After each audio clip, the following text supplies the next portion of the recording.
जय शनिदेव। प्रिय दर्शकों, मैं राजेश जोशी आपका फिर से ज्योतिष जागृति केवल सत्य में स्वागत करता हूं।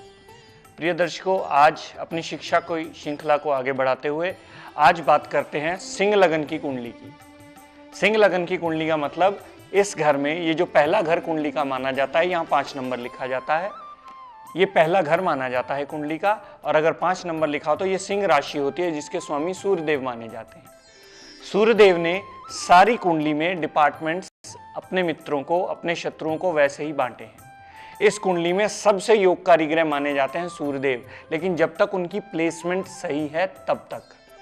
सूर्यदेव ने बुध देवता को 2 डिपार्टमेंट दिए, धन, कुटुंब, वाणी और परिवार का डिपार्टमेंट और लाभ का डिपार्टमेंट। प्रिय दर्शकों, बात थोड़ी सी समझने की है, यहां मैं आपको जरूर समझाना चाहूंगा।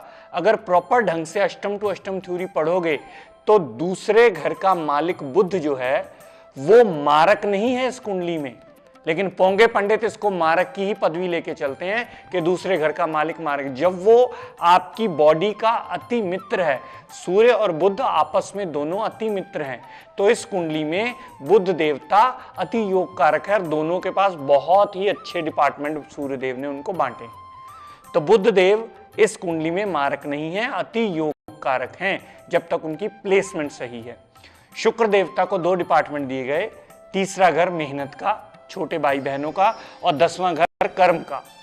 अब शुक्र देवता इस कुंडली में सूर्य देवता की एंटी पार्टी या अति शत्रु माने जाते हैं। शुक्र देवता इस कुंडली में सम हो गए। मंगल देवता, सूर्य देव ने मंगल देवता को 4था घर दिया, माता, गाड़ी, सुख सुविधाएं, वाहन, प्रॉपर्टी, जमीन जायदाद, आपकी नेटिव लैंड। 9वां घर दिया जो कि मेन पिता का घर है, धर्म को मानने का घर है, विदेश यात्रा का घर है। हायर टू हायर पीएचडी के बाद जब रिसर्च की बात आती है तो वो घर यहां से देखा जाता है। इस घर से उस चीज की डेफिशिएंसी, अच्छा कितनी कमी, कितनी रिसर्च अच्छी, वो इस घर से देखी जाती है। तो इस घर से मंगल, और इस केंद्र में और इस त्रिकोण में मंगल को सूर्यदेव ने जगह दी, तो मंगल इस कुंडली का अति योग कारक ग्रह बन गया। बृहस्पति देवता को क्या दिया? उसकी मूल त्रिकोण राशि को यहां मूल त्रिकोण में जगह दे दी और उसकी साधारण राशि को यहां कुंडली का सबसे वर्स्ट हाउस दे दिया, अष्टम घर। लेकिन कुंडली की मूल त्रिकोण में बृहस्पति की मूल त्रिकोण राशि दी गई है, इसलिए बृहस्पति इस कुंडली में अति कारक ग्रह गिना जाएगा। सूर्यदेव ने शनिदेव को क्या दिया? अपनी वही अति शत्रुता निभाते हुए, सूर्य पिता है, शनि पुत्र है, अपनी अति शत्रुता निभाते हुए सूर्यदेव ने शनिदेव को रोग ऋण शत्रु का डिपार्टमेंट दिया और दाम्पत्य सुख का, जो कि अष्टम से द्वादश है और लग्नेश का अति शत्रु है। इस हिसाब से शनिदेव इस लगन कुंडली में अति मारक हो गए। जहां जाएंगे, जहां बैठेंगे, जहां देखेंगे, उस घर का नुकसान करेंगे जब तक उन पर कोई विपरीत राजयोग की कंडीशन अप्लाई ना हो। दर्शकों, चंद्रमा देवता को सूर्य ने क्या दिया? चंद्रमा देवता को खर्च का डिपार्टमेंट दे दिया, व्यय का डिपार्टमेंट दे दिया, विदेश यात्रा का, विदेश सेटलमेंट का, जेल यात्रा का, हॉस्पिटल के खर्चे का भी घर ये है, ये डिपार्टमेंट दे दिया। क्यों? क्योंकि ये जल इस अग्नि को खत्म करने वाला है। जब कर्क लगन की कुंडली हमने कल पढ़ी थी, आपको याद होगा, तो सूर्यदेव को मारक की पदवी मिली थी। वही सूर्यदेव ने चंद्रमा देवता को मारक की पदवी दे दी। इस कुंडली का अति योग कारक ग्रह चंद्रमा देवता बन गए, क्योंकि 12वें घर के मालिक हैं चंद्रमा देवता। देखिए दोस्तों, बात आगे करते हैं प्लेसमेंट्स की। अब हमने कारक ग्रह तो ढूंढ लिए, लगन का लग्नेश, पंचम भाव का लॉर्ड पंचमेश और नवम भाव का नवमेश, ये तीनों कारक ग्रह तो हो गए कुंडली में।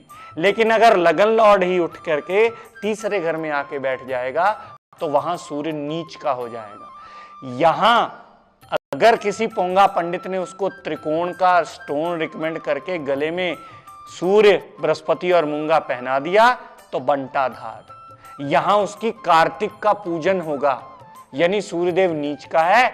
जब 15 अक्टूबर से 15 नवंबर सूर्य दोबारा नीच के होंगे, उसी मंथ में एक आसपास के मंदिर के पंडित जी को बुला करके आपको कार्तिक का पूजन करवाना होगा, ना कि रूबी पहनाना होगा। यहां सूर्यदेव अति मारक हो गया।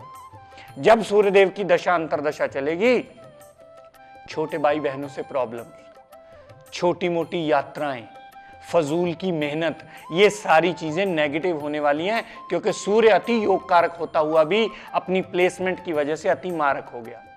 सूर्यदेव या छठे भाव में पड़ा हो, आदमी की सारी जिंदगी छोटी मोटी हेल्थ की प्रॉब्लम्स चलती ही रहती हैं। सूर्यदेव अष्टम में पड़ा हो, अपनी अब खुद उठते ही हम ऑब्स्टेकल्स के घर में चले गए। ससुराल पक्ष से लाभ जरूर मिल जाएगा, लेकिन बंदा सदैव सारी जिंदगी ऑब्स्टेकल्स झेलता रह जाएगा। सूर्यदेव यहां 12वें में चले गए, खुद ही उठते ही हम व्यय के घर में चले गए। सारी जिंदगी इंसान अपने खर्चे नहीं संभाल पाता, 1000 रुपया कमा के लाता है, 1200 का खर्चा घर में खड़ा होता है, तो सारी जिंदगी इसी जद्दोजहद में रहता है। तो सूर्यदेव की प्लेसमेंट डिसाइड करती है वो कितने अच्छे हुए या कितने बुरे हुए। बात मंगल देवता की करूंगा। मंगल देवता अगर कुंडली में यहां बैठ गए 12वें घर में, तो वो नीच के हो गए। यहां किसी ने कह दिया कि मंगल सबसे कारक ग्रह है और उठा के मूंगा पहना दिया, तो आदमी कहीं का नहीं रहने वाला। क्यों? क्योंकि वो व्यय के घर में नीच के हुए हैं, और व्यय के घर में नीच का होना व्यय को बढ़ाना है और व्यय को खराब करना है। माता से भी प्रॉब्लम, गाड़ी वाहन सुख सुविधाओं से भी प्रॉब्लम, पिता से भी प्रॉब्लम, हर काम डिले होना, क्योंकि भाग्य का लॉर्ड ही नीच का व्यय में चला गया है। अति मारक बन जाएगा वही मंगल जिसको सारे ढिंढोरा पीट रहे होते हैं कि ये योग कारक है, योग कारक है, योग कारक है। ये अति मारक की पदवी प्राप्त कर लेगा और सारे काम का बंटाधार कर देगा। जिस दिन इसकी दशांतरा चल पड़ी उस दिन इंसान को टांग देना है इसने। हमें पाठ पूजन करके, इसके दान पुण्य करके ही इससे बचना होगा। मंगल देव यहां आ जाएं उच्च के हो गए, तो यहां वो अच्छा फल दे देंगे? नहीं देंगे। क्यों? आम इंसान हमेशा यही कहेगा जी वो उच्च के हो गए अच्छा फल देंगे। नहीं देंगे भाई। क्यों? क्योंकि वो भाव गलत है। वो छठे भाव में पिता को माता को दोनों उठा के उच्च का करके बीमारियों में रख दिया। सारी जिंदगी डॉक्टरों के पक्के चक्कर लगाते रहते हैं। जैसे बिजली का बिल देना है, राशन वाले का बिल देना, वैसे डॉक्टर का भी बिल देना हर मंथ। ये हालत हो जाती है। यही मंगल अपनी प्लेसमेंट से अच्छा या बुरा हो सकता है। बात बुध देवता की करें, लगन में ही पड़े हों बुध देवता, अच्छा हो गया। इंसान को कभी धन की कमी नहीं आती, लेकिन शर्त सिर्फ इतनी है, वो अस्त नहीं होना चाहिए या डिग्री वाइज 0 नहीं होना चाहिए, डिग्री वाइज 29 28 नहीं पहुंचना चाहिए। उतना बल जरूर होना चाहिए कि वो रिजल्ट दे पाए। लगन में बैठा हुआ बुध दिशा बली हो जाता है, इंसान को सूझवान बनाता है, इंसान को ज्ञानवान बनाता है।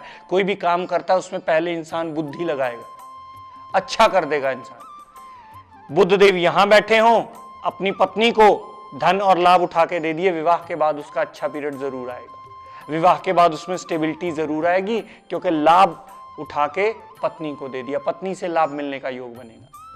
बुध देव यहां बैठे हों, अच्छा हो गया, क्योंकि अपने लाभ को अपने कर्म में रख दिया। जितना हम कर्म करेंगे उतना लाभ जरूर गेन कर लेंगे। बात करते हैं दर्शकों शुक्र देवता की। शुक्र देवता लगन में बैठे हों, अच्छे हो गए, लेकिन यही शुक्र देवता अगर सेकंड हाउस में बैठे हों तो गड़बड़ हो गया, खराब काम। क्यों खराब? क्योंकि 6 नंबर में शुक्र देवता नीच के हो जाते हैं। सदा कामकाज को और मेहनत को उठा के नीचता में रख दिया। जितनी मेहनत करेंगे कभी उतना फल नहीं मिलने वाला।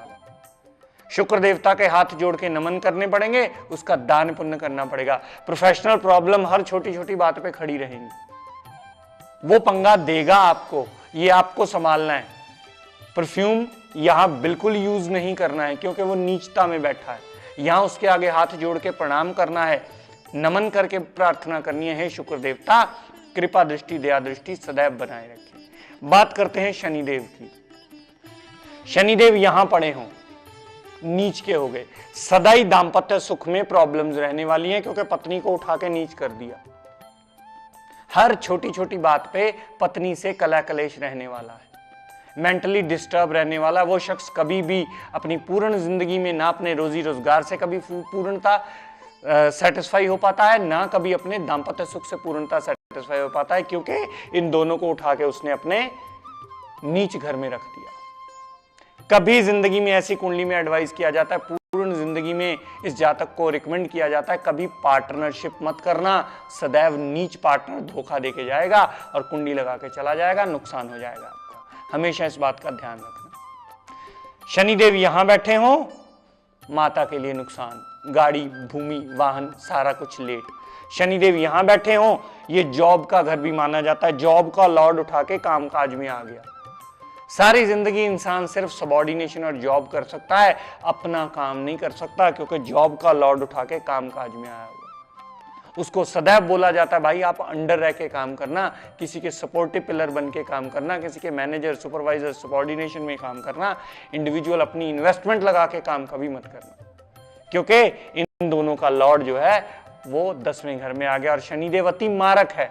मारक की डेफिनेशन है जहां जाएगा, जहां बैठेगा, जहां देखेगा उस घर का नुकसान करेगा, जब तक उस पर कोई थ्योरी अप्लाई नहीं होती। शनिदेव यहां बैठे हों, शनिदेव यहां बैठे हों तो ये विपरीत राजयोग की थ्योरी बना देगा, लेकिन इसके लिए एक कंडीशन जरूरी होती है। मैं अक्सर टीवी में सुनता हूं विपरीत राजयोग तो बोल देते हैं, लेकिन विपरीत राजयोग की पूरी कंडीशन कभी नहीं बोलते। 6 8 12 का मालिक 6 8 12 में पड़ा होगा तो विपरीत राजयोग देगा, लेकिन उसके साथ पूरी कंडीशन ये है जो जातक पारिजात में गोपेश कुमार ओझा ने लिखी है कि अगर लग्नेश बली ना हुआ तो विपरीत राजयोग कभी पूर्ण फल नहीं देगा। ये सारे पोंगे पंडितों को बता रहा हूं, नोट कर लें ताकि कैलकुलेशन में आपको भी आसानी रहे। विपरीत राजयोग की कंडीशन तब अप्लाई होगी जब आपका कुंडली में लग्नेश कहीं ना कहीं बली पड़ा होगा। अगर लग्नेश बली नहीं हुआ तो विपरीत राजयोग की लाख कुंडलियां उठा के देख लीजिए, कभी पूर्णता फल नहीं दे रही होंगी। शनिदेव यहां चले जाएं तो विपरीत राजयोग बन गया, लेकिन सूर्य का कहीं ना कहीं अच्छी जगह प्लेस्ड होना और बली होना तो वो विपरीत राजयोग की कंडीशन को फॉर्म में लेके आएगा। तो शनिदेव उस अपनी दशांतरा में विपरीत राजयोग बना करके अच्छा फल देंगे, अन्यथा नहीं देंगे। बात करते हैं चंद्रमा देवता की। चंद्रमा देवता यहां प्रोफेशन में उच्च के होके बैठ जाए, अच्छा नहीं करने वाले, बुरा करने वाले हैं। क्यों? क्योंकि ये मारक ग्रह है। प्रोफेशन में हमेशा छोटी मोटी उच्च की ऑब्स्टेकल्स आती ही रहेंगी, लेकिन पोंगा पंडित आपको ये कह देगा चंद्रमा की दशा बहुत बढ़िया निकलने वाली है, चंद्रमा जबकि ये बंटाधार कर देगा उस इंसान को। प्रोफेशनली उसको चमचागिरी कर करके अपनी गाड़ी चलानी पड़ेगी, नहीं तो नुकसान की जगह तय है इंसान की। माता से भी प्रॉब्लम शुरू हो जाएंगी। क्यों? क्योंकि ये मारक है। मारक की दृष्टि भी सदैव मारक होती है। तो इस बात को ध्यान दीजिएगा मित्रों कि ये लगन कुंडली अपने हिसाब से फल देगी जहां उसकी प्लेसमेंट होगी। सूर्यदेव लगन का लॉर्ड उठ के यहां आ गया, अच्छा हो गया, पिता के लिए अच्छा हो गया। हम कुंडली देख के कह सकते हैं जी बच्चा भाग्यवान है, क्योंकि सेल्फ उठते ही वो भाग्य के घर में चला गया, तो ये अच्छा हो गया। तो प्रिय दर्शकों, आज जैसे आपको सिंह लगन की कुंडली पढ़ाई, इसी सीक्वेंस को कल मैं आगे बढ़ाऊंगा, आपको मीन लगन की कुंडली तक पढ़ाऊंगा। कारक मारक को बड़े ध्यान से पढ़ लीजिएगा। यही त्रिकोण बुरा भी हो जाता है अगर उसकी प्लेसमेंट गड़बड़ हो जाए तो। जाते जाते आपको टिप ऑफ द डे देता हूं। आजकल देखते हैं जल्दी घर में टेंशन्स हो जाती हैं, जल्दी रिलेशन में फ्रिक्शंस पैदा हो जाती है छोटी छोटी बात पे। तो अपनी लॉबी में अपने पूरे परिवार की फोटो जरूर लगाएं, ताकि अपने पूरे परिवार की एनर्जी उस लॉबी में स्प्लिट होती रहे। जो भी उससे निकले, वहां से गुजरे, वहां बैठे, वहां उसको पॉजिटिव एनर्जी मिले और आपसी संबंधों में प्रेम प्यार बना रहे। आजकल वैसे तो आप देख ही रहे हैं कि जॉइंट फैमिलीज का रवाज बहुत कम होता जा रहा है, लेकिन जितनी भी हैं मैं दुआ करता हूं परमात्मा उन सबको सुख समृद्धि में बनाए रखे। अगर आप पूरे परिवार की A to Z बुजुर्ग से लेके बच्चे तक सारे की फोटो फ्रेम करवा के बड़ी करके लॉबी में लगा लेते हैं, तो ये फोटो आपको उस रिलेशंस को मेंटेन करने के लिए हेल्प करेगी और सदैव आपके लिए अच्छी गिनी जाएगी। और हमेशा रात का डिनर एक साथ किया जाए। कोई प्रोफेशनल प्रॉब्लम हो तो वो अलग बात है, हमेशा रात का डिनर एक साथ करें ताकि प्रेम प्यार बना रहे, मिठास बनी रहे रिश्तों में, आपसी समझ बनी रहे, एक दूसरे को गलत ना समझा जाए। आज के लिए इतना ही काफी है। आज की चर्चा को मैं यही समाप्त करते हुए ये प्रार्थना करता हूं कि शनिदेव हम सब पर अपनी कृपा दृष्टि, अपनी दया दृष्टि सदैव बनाए रखें। और कल दर्शकों कन्या लगन की कुंडली की डिटेल बताऊंगा। कन्या लगन वाले अपनी कुंडली की डिटेल जानने के लिए अपनी कुंडली अपने सामने रखें और इसको एनालाइज कर लें। आज्ञा दीजिए। जय शनिदेव।